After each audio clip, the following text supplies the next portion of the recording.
Low carb, cétogène, carnivore, Atkins, paléo. Si tu t'intéresses un minimum à la nutrition, tu as forcément entendu parler d'au moins un de ces régimes. Et très souvent, ce que je vois, c'est des personnes qui sont perdus, qui ne savent plus quoi choisir, qui pensent devoir trouver le régime parfait, alors qu'en réalité, tous ces régimes reposent sur un même principe fondamental. Aujourd'hui, je vais t'expliquer en quoi consiste chacun de ces régimes pauvres en glucides, leurs avantages, leurs limites et surtout ce qu'ils ont tous en commun. Parce que honnêtement, le problème n'a jamais été le gras, le problème ce sont les glucides en trop grande quantité. Bienvenue sur ma chaîne, je m'appelle Mathilde, je suis coach en nutrition spécialisée dans les régimes pauvres en glucides, cétogènes, low carb et j'aborde chaque semaine dans mes vidéos des sujets qui viennent toucher particulièrement la nutrition cétogène, la santé, la perte de poids, la glycémie et l'insuline. Mon objectif il est simple, c'est de t'aider à comprendre ce qui fonctionne vraiment pour le corps quand on parle de nutrition.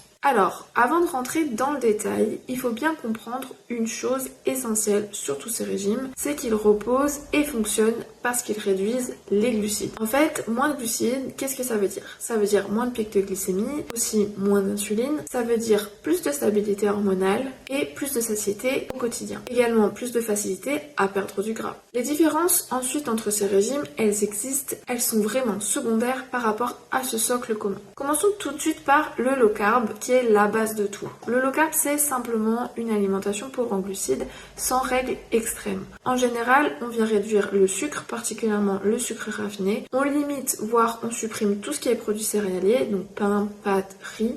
On mange plus de protéines dans nos assiettes et on rajoute des bons lipides. Globalement, ça veut dire manger plus d'aliments bruts et mieux manger. Les avantages du low carb, c'est qu'il est très flexible, il est donc facile à tenir sur le long terme, il va améliorer visiblement ta glycémie, réduire tes fringales étant donné que tu manges des protéines et des lipides de qualité. Il va aussi t'aider à réduire le stress sur ton corps. Les limites, c'est que parfois il est considéré un peu comme trop vague. Certaines personnes ne vont pas réussir à réduire assez leurs glucides, donc on va avoir des résultats un peu plus lents chez des personnes qui sont par exemple en situation d'insulinorésistante ou très obèses. Le low carb, c'est donc une excellente porte d'entrée si tu souhaites réduire ta consommation de glucides et manger de manière brute et saine.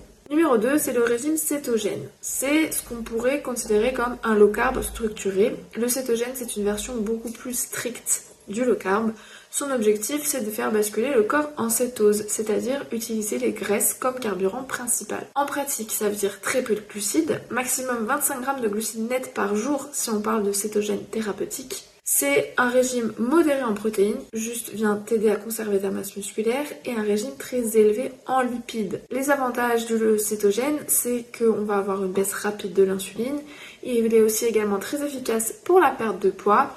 Il va améliorer visiblement ta glycémie et il est utile pour certaines pathologies métaboliques comme l'obésité, le diabète de type 2 ou encore les maladies cardiovasculaires. Mais attention parce qu'il demande une vraie compréhension. Mal appliqué, il peut rapidement fatiguer, pas toujours adapté à tout le monde sur le long terme lorsqu'il est mal exécuté et que les macronutriments sont donc mal respectés. Donc pour moi, le keto c'est un outil puissant, c'est pour ça que je me suis spécialisée là-dedans, mais il doit être utilisé intelligemment.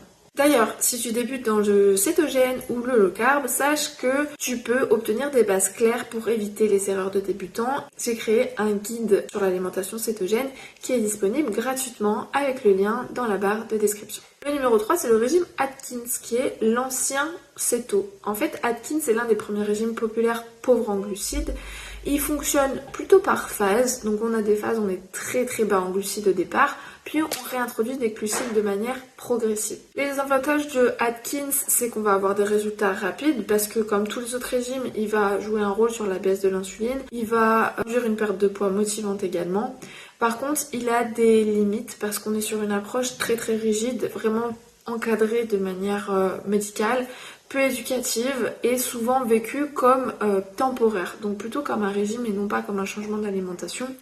Donc Atkins fonctionne, mais sans toujours apprendre à manger intelligemment sur le long terme. Le numéro 4, c'est le régime paléo, où on vient privilégier la qualité avant tout. Le paléo, il se base sur une idée simple, c'est de manger des aliments non transformés le plus brut possible, comme nos ancêtres. Donc c'est pour ça que dans paléo, on va éviter les céréales, on va éviter les légumineuses également, tout ce qui est produits ultra transformés, ça va de soi. Et on vient manger des produits bruts, donc de la viande, du poisson, des œufs, du produit laitier pour certaines personnes qui considèrent que ça rentre dans le paléo, d'autres non. On va manger des légumes, on va manger des fruits, des oléagineux. Les avantages du paléo, c'est qu'on va avoir une amélioration de la qualité nutritionnelle vu qu'on passe sur un régime qui est 100% brut.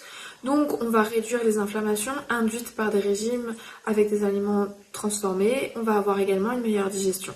Par contre, on a quelques limites qui restent qu'il reste très riche en glucides, on mange des fruits, des tubercules, donc il n'est pas toujours adapté aux personnes qui souffrent d'insuline résistante également, ou des personnes qui veulent vraiment perdre beaucoup de poids. Et les résultats sont vraiment variables sur ces personnes qui ont des pathologies là. Donc le paléo, il améliore la santé, mais il va pas toujours avoir un impact sur la glycémie. Le numéro 5, c'est le régime carnivore, où c'est pour moi l'extrême du cétogène, parce que le carnivore consiste à manger uniquement des produits animaux. On mange vraiment zéro glucides, donc l'avantage c'est qu'on va avoir une glycémie extrêmement stable sur le long terme. Il y a zéro fringale vu qu'on mange pas de glucides et il est très très efficace chez certaines personnes qui sont métaboliquement abîmées. Donc il peut être intéressant. Mais pour moi, les limites, c'est qu'il va rester très restrictif. Il est peu flexible socialement également. Et honnêtement, il n'est pas nécessaire pour la majorité des gens de passer en carnivore. Il peut être utile dans certains cas, mais pas indispensable pour être en bonne santé. Ce que tous ces régimes ont en commun finalement, c'est qu'ils fonctionnent tous parce qu'on vient réduire fortement la quantité de glucides. Donc grâce à ça, on vient stabiliser la glycémie sur le long terme et on vient faire baisser l'insuline. Et l'insuline, c'est l'hormone du stockage, donc grâce à ça, on vient taper dans les graisses. Le vrai problème, c'est pas de choisir des aliments précis. Le vrai problème, c'est vraiment l'excès chronique de glucides, surtout les glucides raffinés aujourd'hui.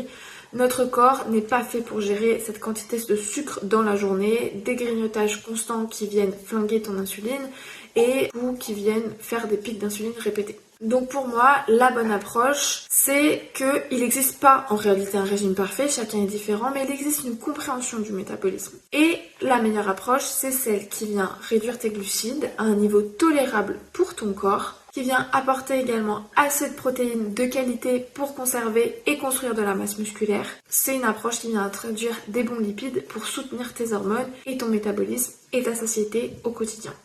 Et pour moi, c'est ça la méthode durable. C'est vraiment un changement de mode alimentaire qui t'apporte de l'énergie au quotidien, te fait perdre du poids naturellement et te rend plus heureux et en meilleure santé. Alors si tu veux aller un peu plus loin et comprendre comment adapter cette approche-là, qui est mon approche du cétogène à ton corps sans tomber dans les extrêmes, sache que j'ai créé une formation complète qui s'appelle Keto Transformation by FitMat Coaching.